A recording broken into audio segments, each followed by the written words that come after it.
Despite how well he finished his rookie season, Bo Nix, believe it or not, still has some doubters about the way he plays quarterback heading into the 2025 season. And on today's Broncos Breakdown episode, I'm going to prove to you why Bo Nix will end up being elite. What's going on, Broncos country? Welcome into the episode. And before we start, if you see me favoring my right side, don't be alarmed. I slipped and fell and twisted my ankle while I was dancing in the shower yesterday. You know what? It's one of those things. I'm a klutz. It happens from time to time. Let's just jump right into the episode, shall we? So the one thing that I wanted to kind of point out was Bo Nix's rookie season was so good. He is actually number 2 all time in rookie quarterback passing touchdowns, only behind one other AFC West quarterback, Justin Herbert, who did it back in 2020 and threw 31. Yes, Bo Nix had more passing touchdowns than Jaden Daniels did last year at 25. Now, there's this false narrative going around, and I can't for the life of me figure it out why this is a thing when people are discussing Bo Nix's play. There's this narrative that he's a game-managing quarterback, and it's a derogatory term used to describe quarterbacks that lack elite talent, that only sort of manage the game. They play traditional point guard, and they don't really do anything outside of the script that they're given in front of them. Brock Purdy is known as the ultimate game manager right now in the NFL. Now, I want to kind of pump the brakes on that, and I'll get into why I believe a game manager is kind of a stupid thing to call a quarterback, because all the best quarterbacks that have ever lived had a game managing aspect to them. But before we do that, I just want to clap it up for you guys. You really came through for me. We broke our May subs record. Last year, we had 575 subs in the month of May. We're already at 665. Now, it is my goal to not only beat that record, which we already have, but slaughter it. So if we could get 40 loyal Broncos fans to hit that subscribe button if you haven't already and lock us in, help us get to 700 subs in the month of May, I totally believe we can do it.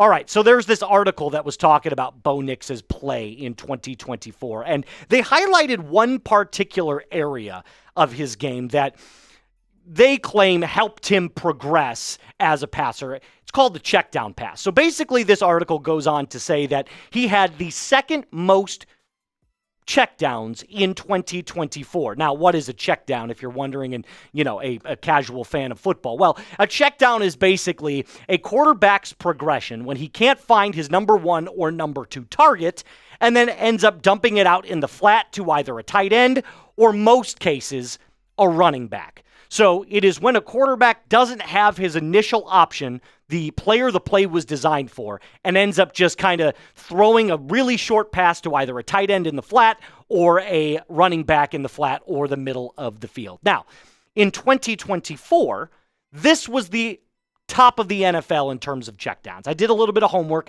did a little bit of a deep dive for you.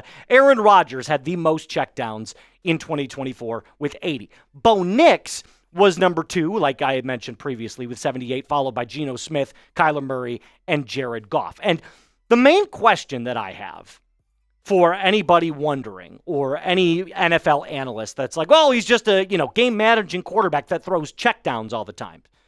Why is a checkdown a bad thing? It clearly proves your elite processing, and I'll tell you why. When a quarterback drops back into the pocket and he's looking for his ex-receiver, in this case, Courtland Sutton, and Courtland Sutton's got a man coverage possession and he's not open. Then you look down the field to Marvin Mims Jr. and he doesn't have an opening either. What are you going to do? Are you going to take the sack? Are you going to try to force an errant throw? Or are you going to take the easy 5 to 6 yard check down and move the chains? To me, it's pretty obvious. Like, a check down proves that you're going through your progressions. So you should never look at a check down as a bad thing. Look at it kind of like a layup in basketball. And there's another aspect to the check down that I think everybody's forgetting. There's one particular player, maybe you've heard of him, I don't know, a 7-time Super Bowl winner, Tom Brady, who was literally known as Captain Checkdown. The latter half of his career, that's all he did. 3-yard check down, 5-yard check down, 6-yard check down, and then was great within the final 2 minutes and was able to stretch the field. He relied heavily on checkdowns. So To me, a young quarterback going into year 2 who has already mastered the ability to go through his progressions and take the safe, easy route is somebody that is way more mature in his game than the rest of his predecessors. So I view this as an absolute win. The article doesn't do it a lot of justice. They don't really slander Nix when they're talking about the check down. They just kind of highlight it as well. He was really able to kind of progress only through the short field situations. Yeah, I kind of call bullshit on that. I don't buy that narrative. It shows elite processing, and Broncos fans should be really happy about it. So let me know this. How many touchdown passes will Bo Nix have in 2025? I'm going to save my answer for the latter half of this video, the very end of this video, when I predict his full 2025 stat line. But let me know in the comments and description of today's video. Now, I will also get into why Bo will be even better in 2025. And there is one particular area that NFL quarterbacks, especially at a young age, struggle with as they go throughout their career. And they really don't start to master this until year 3, 4, or 5 as they get further and further along and have seen more defensive packages. It's against the blitz. Young quarterbacks struggle heavily against the speed and athleticism that opposing defensive linemen have. So generally, not always, because there's always a couple, Mahomes was notorious for being great against the blitz. Jaden Daniels was good against the blitz last year. Generally speaking, young quarterbacks struggle against the blitz. Not Bo. In fact, last year, he was right in the middle. His quarterback rating, his passer rating, was dead nuts in the center behind guys like Dak Prescott. And by the way, a 92.8 rating against the blitz is really good. The kind of baseline for success for an NFL quarterback is right around that 90, rating. If you're at 90 or above, it's good. If you're below a 90, it's not good. He had a 98.2 in his rookie season against the blitz, which means one thing. He's identifying it, and he's getting the ball out quick. And speaking of getting the ball out quick, I actually kind of came up with my own pros and cons list from last year as a whole, like his last season, and I just kind of went through the good and the bad. So what are the good things? Well, he showed, like I said, a reliable, quick release, above average athleticism, which I don't think a single Broncos fan would have thought or guessed going into the 2024 season, which bleeds into the third pro, which was he extended multiple plays with his legs. How many times did we see Bo scramble outside of the pocket and just get that extra yard or get that extra first down? It happened more times than you thought. Now, what were some of the cons? Well, he did have the rookie growing pains, obviously. In fact, the first 3 weeks, he was really, really struggling. So that is to be expected, though. Obviously, coming into the NFL, it's a completely different game than in college. He had a lack of rapport at times with his younger receivers, and I think you really didn't see that start to get better until the end of the season, which, again, is to be expected. All of these things are on script. And then finally kind of looked overwhelmed at times against top NFL talent. I go back to the Buffalo playoff game last year where they just didn't look ready to play. And that's just the truth. Buffalo was a bigger, better team than Denver was last year, and you just got to kind of leave that where it is. But for a guy who has mastered the art to go through his progressions, which will only get better, that doesn't just leave you, and someone who is able to pick up the blitz early on in his career, those are two very valuable and important skill sets to have as a young quarterback, and Broncos fans should be elated for what Bo can produce heading into year 2. Now, before we get into my final prognostications about Mr. Bo, if you want to go to Fanatics and start gearing up for the 2025 season, make sure you do it with this link that I've put in the comments and description of today's video. This Broncos hoodie right now is 40% off, and they got deals like that all the time, but not just hoodies.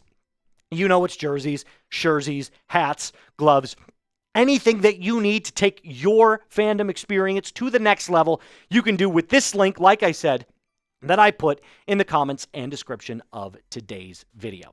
All right, my final guess, my final hypothesis for what Bo is going to end up statistics-wise in 2025.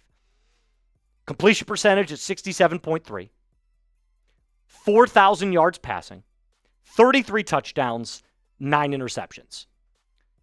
I think this would be a significant improvement. The one thing you want to see from your quarterback is, one, cut down on your interceptions. Two, can you give similar, if not better, passing yards? And then your passing touchdowns has to at least equate to what you did the final season. Obviously, everything depends on injuries to your running back room, to your wide receiver room, your tight ends, your offensive line. So it's not just solely on the quarterback, which is why you see down years every other year as players move on from the team or get injured. But I think if you were to give this particular stat line, you would probably finish top 5 in MVP voting. I don't know if you'd win it, but you'd finish top 5 in MVP voting. And I think Bo is a dark horse candidate for MVP this year. Which leads me into my last question. If Bo is your dark horse candidate and we believe this Broncos defense gets even better, will the Broncos win a playoff game in 2025? Yes or no? Obviously, the answer is yes. Of course they will. How many games do they win? That remains to be seen. You have to readdress about halfway through the season. But as of right now, I'm saying they win a playoff game in 2025. Before I take off, remember, 40 take 2. 40 subs is the goal for today's video. Obviously, OTAs, the media is allowed in for the Broncos today, so we'll be back with another video later on this afternoon with more OTA updates just for you. Hit that sub button, lock us in, like the video, and as always, be cool.